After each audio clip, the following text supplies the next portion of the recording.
Anyone ever hear the 23rd Psalm before? Words that many of us could recite by heart or at least easily join together in prayer with others. This Psalm of David is one of the most loved passages in all of Scripture. Every time we hear it, we're reminded of sheep and their devoted shepherds, feasts and overflowing cups. With the help of these words, many of us have traveled through our own valley of the shadow of death. The death of a loved one, the death of a dream, a family crisis, or our own trying times. This morning's message is for the person who is in crisis today, or yesterday, or one who might find themselves in crisis in the midst of turmoil tomorrow or sometime in the future. In other words, this message today is for all of us to find a way to walk through the darkness of life's challenges. So let's find a way to walk through these passages that are filled with both danger and struggle and hope and opportunity. We don't know exactly who wrote these words of comfort. It begins with a Psalm of David, and biblical scholars tell us it could have been composed in honor of King David, written in his style, or even written in honor of a descendant of his. Still, even though we can never know the name of the man who wrote this masterpiece of faith, we learn a lot about him by reading these words. We can see the psalm as the story of his life journey, with the symbols of lush, soft grass and cool water, invoking an image of his pleasant and comfortable life. And then something happened to tear his world apart, likely the death of someone that he loved deeply, and he found himself in despair. His world had grown dark. Images of gloom filled his mind, and it seemed to him that there was no point in going on. Yet in his despair, he cried out to God. And as a shepherd rescues his sheep with the crook of his staff, God reached out God's hand, and a miracle happened. He found life worth living again. God answered his prayer by taking him by the hand and guiding him through the valley of the shadow of death. I imagine he believed that the sun wasn't shining anymore in his heart or in his life. Yet there he was. He suddenly found himself standing in streams of radiant sunshine. How do you walk through the challenges of your life? The Lord is my shepherd. Every promise in this psalm hangs on the power of this promise. The psalmist is saying, I believe in God. I believe that God cares, and I believe that God cares about me.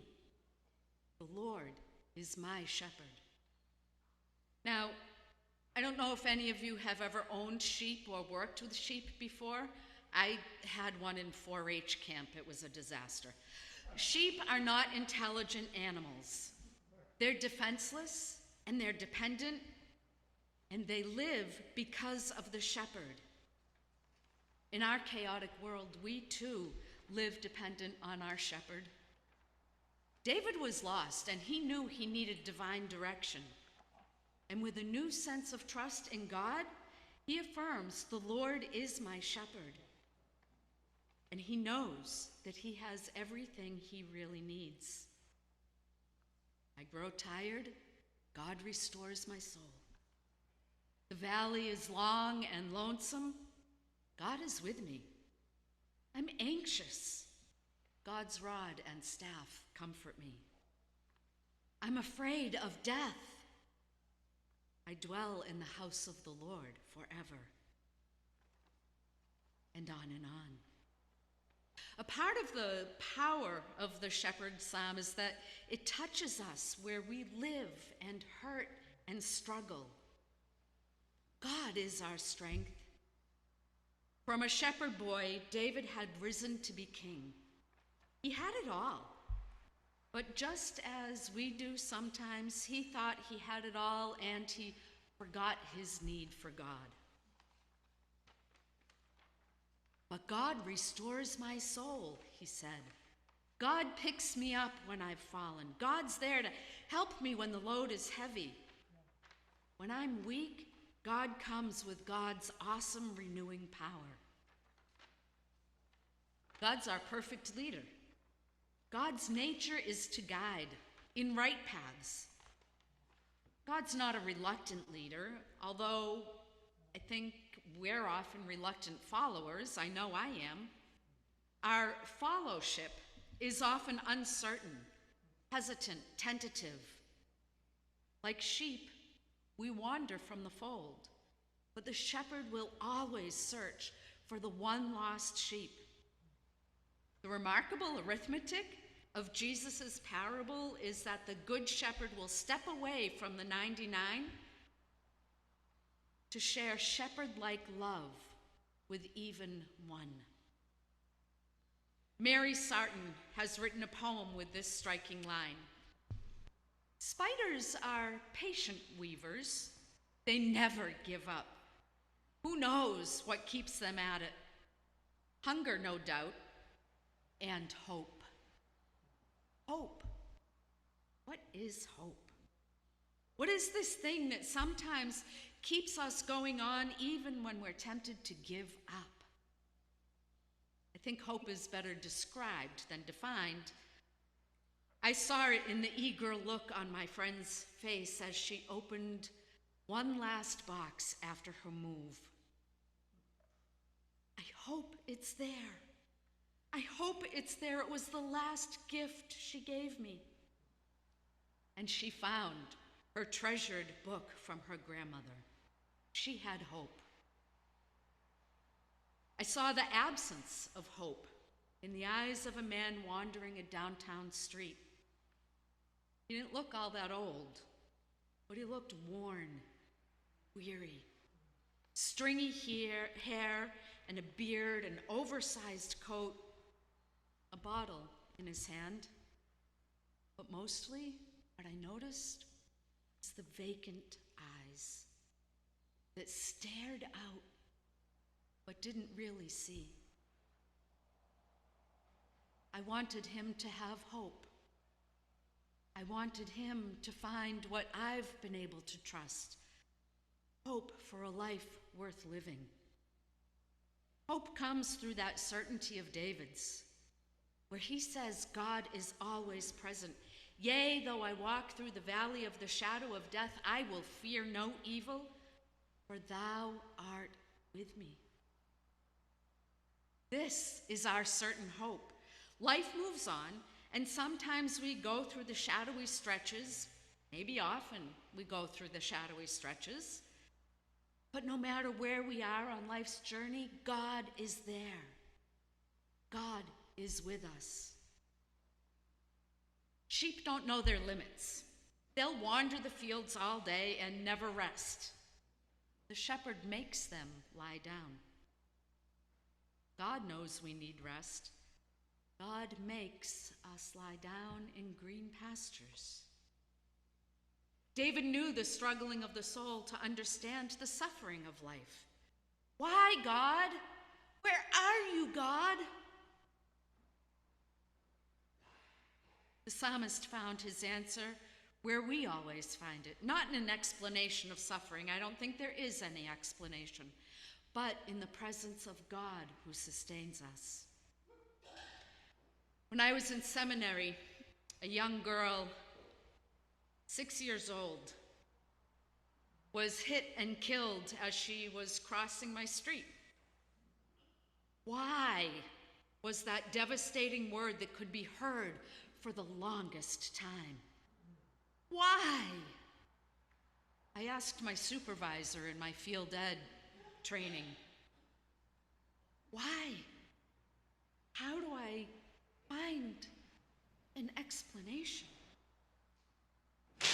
And she said words that I have found to be so comforting in the years since. She said, I don't know why, but I do know that God was right there with her, cradling her at the moment she took her last breath, and God's tear was the first to fall. The words of an old hymn took on fresh meaning, simply trusting every day, trusting through the stormy way, even when my faith is small, trusting Jesus, that's all. Hope is in the conviction that even if things don't work out right, God is with us. The songwriter said it well, in every high and stormy gale, my anchor holds within the veil. On Christ, the solid rock, I stand. All other ground is sinking sand. Ancient shepherds traveled light. They usually carried a rod to defend the sheep from attack and a staff to support and guide them. And the psalmist says that his hope in a God who will guard and defend and guide his life is just like the shepherd.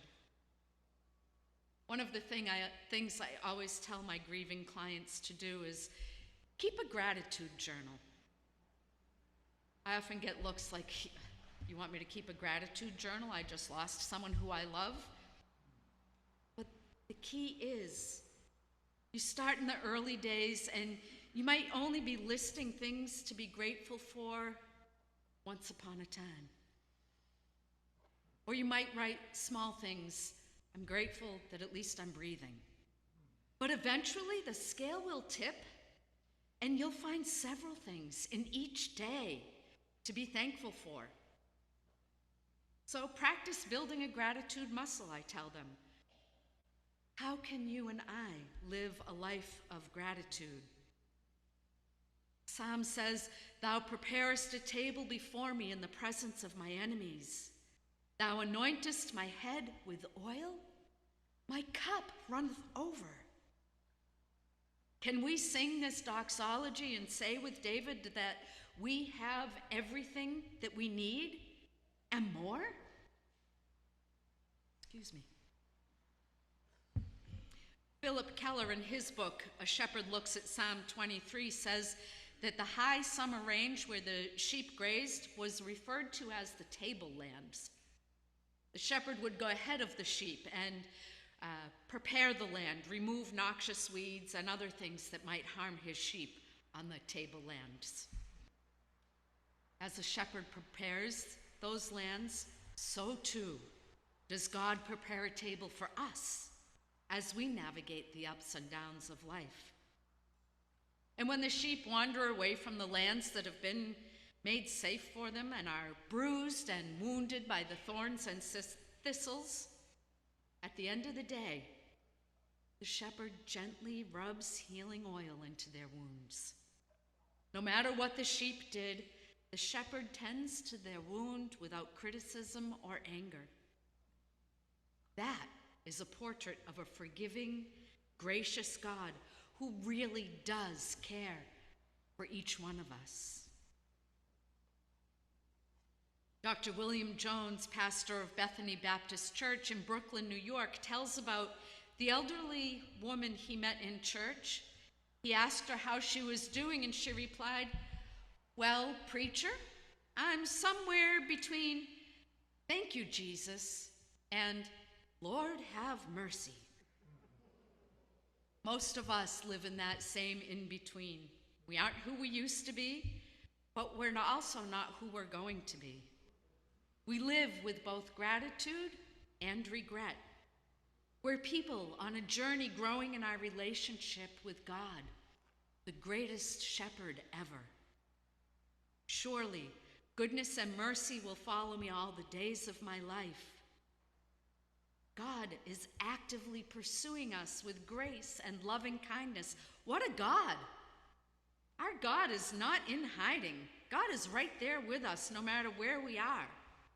I'm reminded of the children's book, Runaway Bunny. No matter where the baby bunny goes, mom will find it. We know the psalmist senses that the power of God he serves doesn't end at the grave.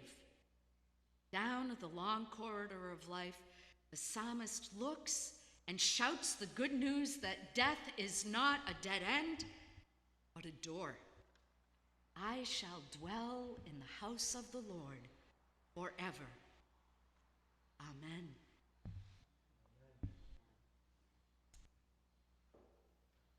I invite you now to give as you are able, whether that is giving your prayers and support and love to others, giving a monetary donation to the church, or giving of your time and talent to bring God's peace to this world.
Let us together dedicate all our gifts to God, praying together as in your bulletin.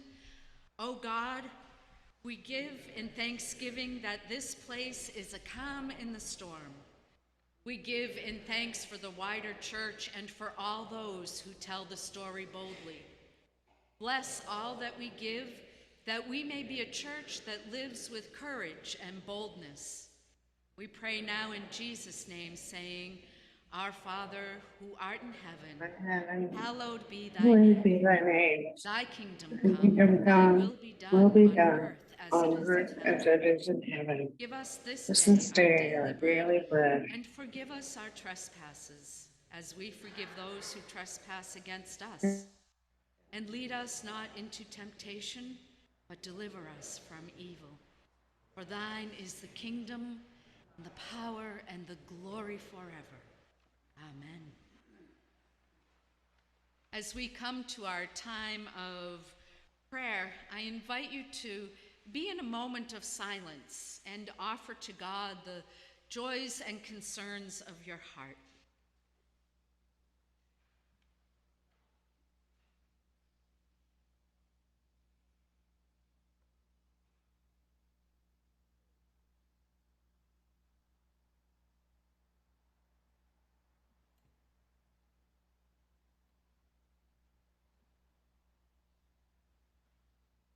Spirit of Christ, receive our prayer.